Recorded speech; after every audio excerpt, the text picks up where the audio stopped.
Olá, meu nome é Jaíta Nascimento, eu sou professora na Escola Comunitária Jardim do Cajueiro e esse é o Pedagogia Waldorf Sem Mistério.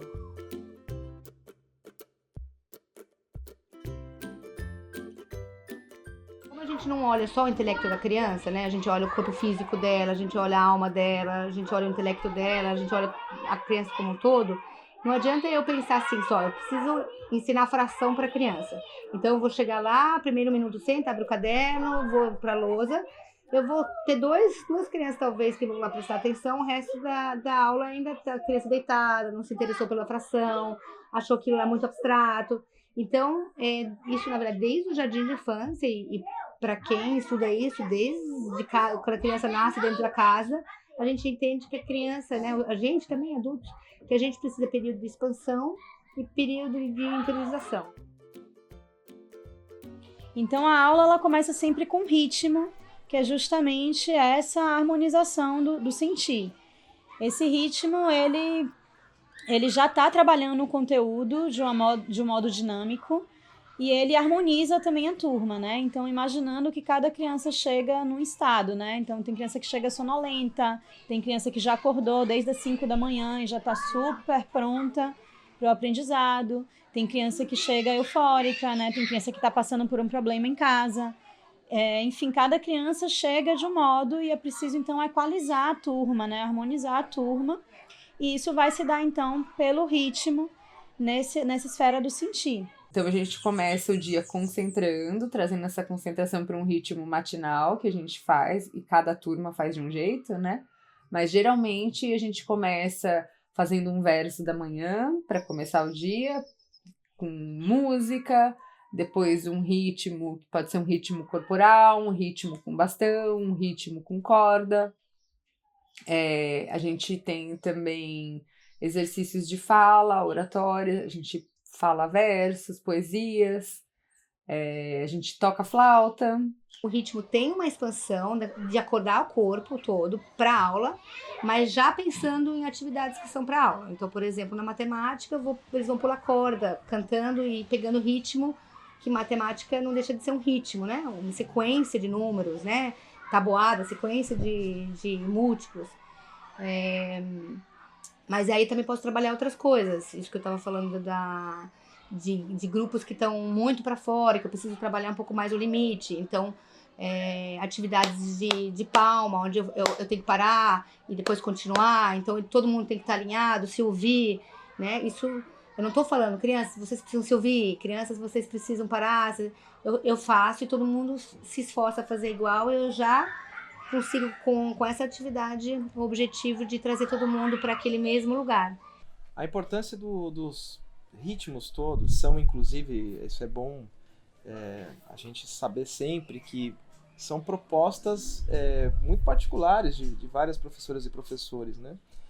Porque não é algo que vem simplesmente pronto, isso depende da turma, isso depende do que a turma também está pedindo.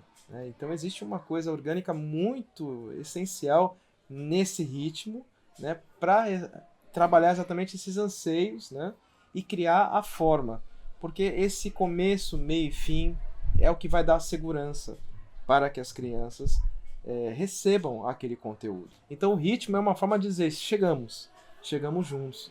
Então neste momento é que você celebra ali a coisa mais ancestral, que é uma roda, em que você sente o calor do outro ser humano, em que você ouve o outro ser humano, em que você olha para esse ser humano.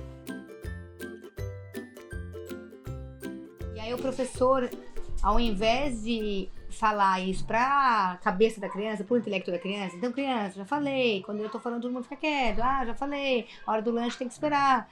Então a gente marca alguns momentos com versos, ou com os pequenos, muitas vezes com músicas, então são versos cantados, que podem ser criados pelo próprio professor, ou você pode pegar de um outro professor que já fez, ou existe alguma coisa que você já conhece. E aí você então cria um verso para abrir o caderno, cria um verso para ir pegar o lanche, e na verdade isso faz com que todas as crianças ouvem, prestam atenção, começam a cantar junto e entendem que agora é essa etapa, sem que você tenha que ir através de aumentar o tom de voz, né? E a criança faz aquilo porque ela tá querendo fazer, e não porque alguém tá mandando ela fazer, né? Então, se você for numa aula de primeiro ano, vai ter versinho para absolutamente tudo, né? Inclusive para pedir silêncio para as crianças, a professora começa a cantar uma musiquinha do silêncio, o silêncio... fala baixinho, e aí o silêncio chega, e as crianças ficam procurando o silêncio onde ele tá, e ele chegou. Então fica tudo mágico, né? Uma criança de 7º, 8º ano, se você cantar a música do silêncio, cadê o silêncio? Eles vão rir da sua cara, né?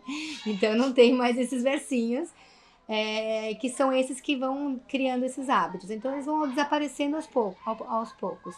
Sabe o que eu acho que eu lembro? A primeira vez que eu falei o verso com os meus alunos, que pra mim ficou muito marcado, assim, porque é um verso muito bonito e que chama para esse despertar do dia e da vida também, né? Então, acho que é um paralelo. Todos os dias a gente olhar para o que está acontecendo, é um ritual mesmo, né? De preparação para o dia e para a vida automaticamente.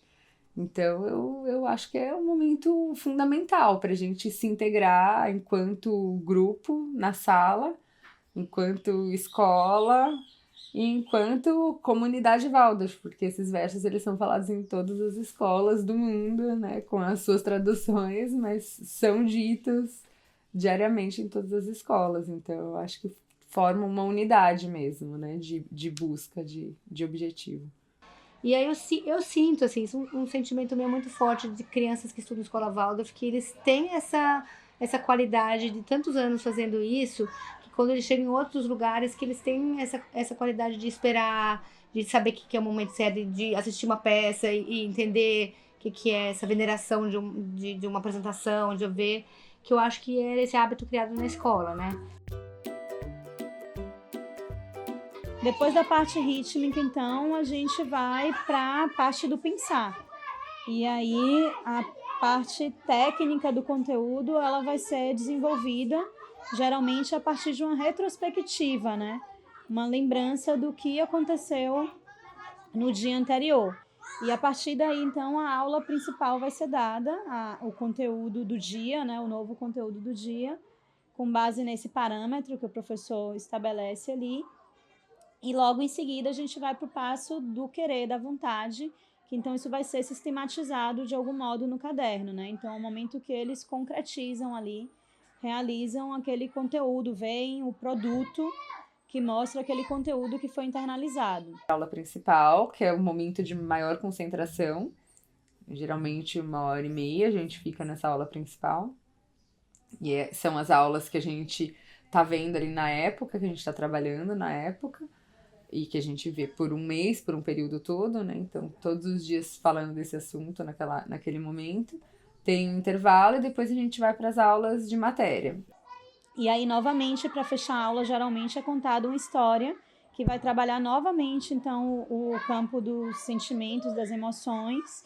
E essa aula, então, ela fica redonda, ela começa e finaliza no sentir, né, passando pelo pensar e pelo querer, para que o conteúdo seja vivenciado de diferentes formas. Sim, a rotina da aula traz uma autonomia. Na verdade, assim, acho que a base de todo o trabalho é desenvolver esse querer, porque é através da ação que a gente transforma o mundo, através da ação que a gente se coloca no mundo, né? Então, essa possibilidade da criança aprender a se colocar no mundo com verdade e